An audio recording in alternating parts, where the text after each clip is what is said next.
Salut, vous allez bien, j'espère. Alors, aujourd'hui, nous allons traiter un sujet très sensible d'actualité. Alors, pourquoi la France de M. Macron déteste la Russie?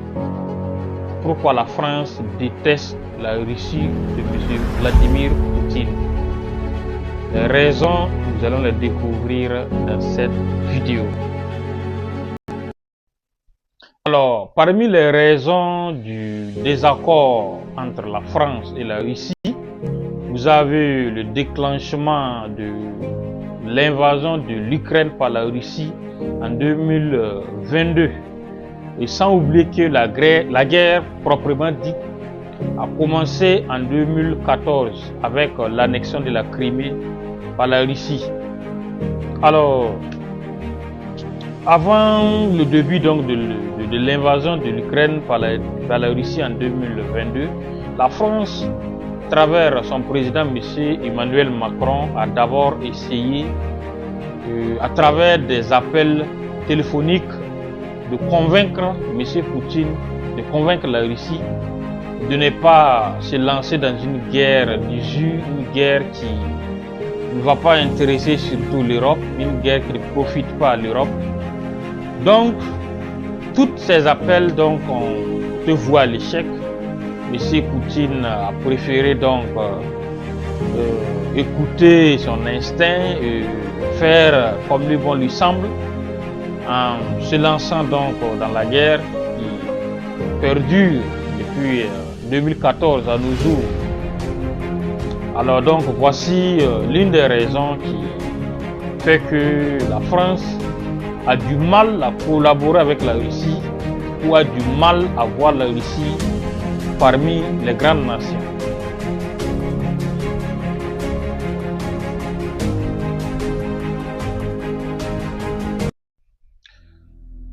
Donc en deuxième position, vous avez le fait que la France apporte un soutien militaire et économique à l'Ukraine. Alors, en troisième position, vous avez donc une contradiction basée sur l'idéologie. Vous n'êtes pas sans savoir que la France défend la démocratie à l'occidental et la Russie, de son côté, défend donc une démocratie propre à elle. Donc, du coup, vous avez donc un conflit de valeurs. Un conflit de valeurs, vous savez, la démocratie, c'est aussi la liberté d'expression, la liberté de choix dans divers domaines. Donc, vous savez tous ce qui a trait donc à l'homosexualité, tout ce qui va avec la perversité. Pourtant, du côté de la Russie, c'est combattu tous ces fléaux-là. Donc, voici en troisième position l'une des raisons fait que la Russie et la France ont du mal à collaborer sur le plan international. Cependant, en quatrième position, nous avons la cybersécurité et influence. Alors, comme tout pays, la Russie possède un département clandestin chargé donc de la cybersécurité, la cyberattaque. Alors, il y a donc des trucs, j'allais dire des hackers, en tout cas des informaticiens russes très doués qui attaquent à tout moment, à chaque occasion, des infrastructures françaises. Il y a de cela quelques mois, il y a eu donc une attaque informatique qui a visé un système sanitaire en France. Avec tous ces trucs, toutes ces attaques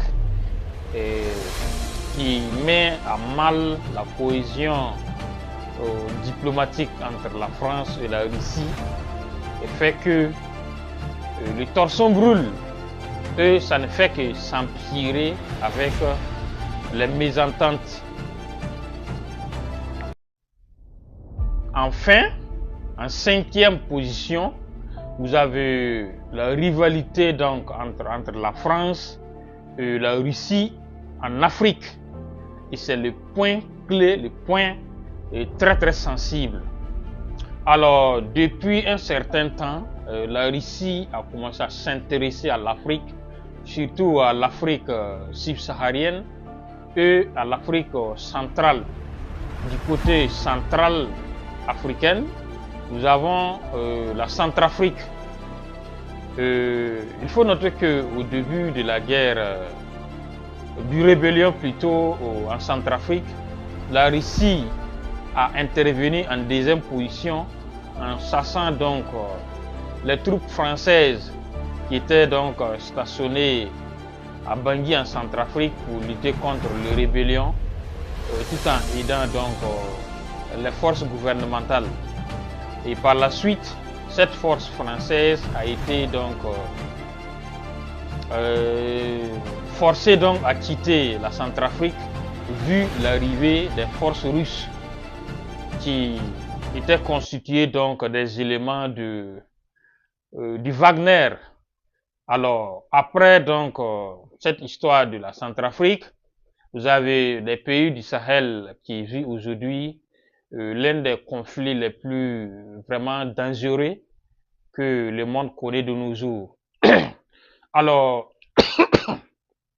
il faut savoir que certains pays donc ont fait appel à des instructeurs russes dans des éléments de l'Africa Corps qui sont présents dans ces pays africains dont je ne vais pas citer les noms ici, qui sont là et qui ont permis donc à ces pays africains de chasser les forces françaises qui étaient constituées de la force Barkhane, par la suite de la force Takuba, et qui ont fini donc par quitter la bande sahélienne. Donc la France voit toutes ces manœuvres comme une adversité, une position qui pousse la France à l'affaiblissement et à la destruction, si on peut le dire.